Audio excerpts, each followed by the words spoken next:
Hello बच्चों, कैसे हो। तो बच्चों, क्लासिकल केमिस्ट्री में आप सभी का स्वागत है। तो बच्चों, आज हम समझेंगे सम इलेक्ट्रॉनिक क्या होता है, जिसको इंग्लिश में आइसो इलेक्ट्रॉनिक बोलते हैं। ठीक है भाई बच्चों, देखो मतलब कुछ तत्व ऐसे होते हैं जिनमें इलेक्ट्रॉनों की संख्या क्या होती है, समान होती है।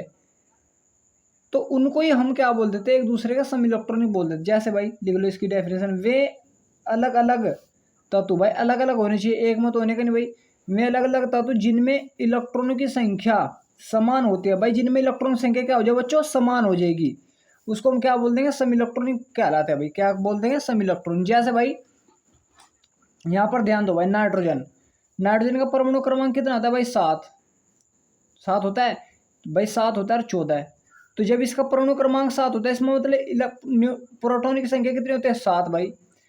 इलेक्ट्रॉन संख्या कितनी होगी बच्चों, जितने प्रोटॉन होंगे कितने क्या होंगे, इलेक्ट्रॉन होंगे, 7 ही होते हैं। लेकिन बच्चों इस पर माइनस का 3 चार्ज और आ रहा है। 3 का मतलब भाई 7 तो ये थे, तो 3 हो रहा है, कितना जो 3 जोड़ दो इसमें कितना जाएगा, 10 भाई। इस प्रकार को तो 7 इलेक्ट्रॉन तो है इसमें, 3 और आ गए तो कितने हो टोटल, 3 भाई। 7 तो इसके पास पहले से 3 हो रहा है, कितने हो टोटल, 10 हो गए। इसी प्रकार भाई ऑक्सीजन ऑक्सीजन का परमाणु क्रमांक कितना होता है, 8। परमाणु भार होता है बच्चों 16 है। तो इसमें प्रोटॉन की संख्या कितनी होती है बच्चों, भाई ऑक्सीजन में प्रोटॉन की संख्या कितनी होगी, 8 ही हो जाएगी। इलेक्ट्रॉन संख्या भी 8 ही होनी चाहिए थी, लेकिन बच्चों ये क्या है, 8 ही होनी चाहिए थी, लेकिन माइनस के 2 चार्ज है। -2 का चार्ज का मतलब क्या है कि 2 इलेक्ट्रॉन और भी आ गए उस पर। ठीक है भाई, तो 8 तो पहले से 2 इलेक्ट्रॉन आ रहे, कितने टोटल, 10 हो गए। 10 ही समाये, 10 ही समाये। इसी प्रकार इस वाले को देख लो भाई, फ्लोरीन को देख लो। यहाँ पर समझो भाई फ्लोरीन को, जैसे फ्लोरीन को समझा रहा भाई मैं एफ माइनस। तो फ्लोरीन का परमाणु क्रमांक 9, परमाणु भार होता है 19। तो इसमें भाई प्रोटॉन की संख्या कितनी है बच्चों, 9।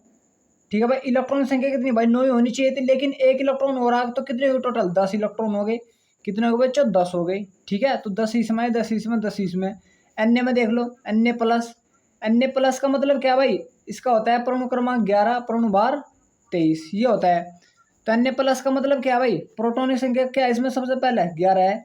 इलेक्ट्रॉन की संख्या भाई 11 ही प्रोटॉन है, तो 11 इलेक्ट्रॉन होंगे। लेकिन एन प्लस का मतलब क्या है बच्चों, एक इलेक्ट्रॉन निकल गया भाई। एक इलेक्ट्रॉन क्या कर दिया होगा इसने, यहाँ से निकाल दिया होगा, एक इलेक्ट्रॉन निकाल दिया होगा। तो भाई 11 ही इलेक्ट्रॉन थे इसके पास, लेकिन एक निकाल दिया, तो इसका मतलब कितने बच गए, 10। ठीक है भाई बच्चों। इसी प्रकार भाई मैग्नीशियम देख लो एक बार, Mg+2। तो Mg+2 का मतलब मैग्नीशियम का परमाणु क्रमांक 12, परमाणु भार कितना होता है, 24। तो इसमें प्रोटॉन की संख्या कितनी है भाई, 12। कितनी है भाई, 12। और इलेक्ट्रॉन संख्या कितनी है भाई, 12 ही होनी चाहिए थी। कितनी होनी चाहिए, 12। लेकिन 2 प्लस का मतलब क्या है, 2 इलेक्ट्रॉन निकाल दिया भाई इसने। कितने निकाल दिए, 2 इलेक्ट्रॉन निकाल दिए। तो भाई 12 होने चाहिए थे इलेक्ट्रॉन, लेकिन 2 इलेक्ट्रॉन निकाल दिए, कितने बच गए, 10। तो इस प्रकार आप क्या निकाल सकते हो, इलेक्ट्रॉन की संख्या निकाल सकते हैं। जिसमें इलेक्ट्रॉन की संख्या समान हो उसको हम क्या बोलते हैं भाई, सम इलेक्ट्रॉनिक बोलते हैं भाई। तो थैंक यू सो मच भाई बच्चों।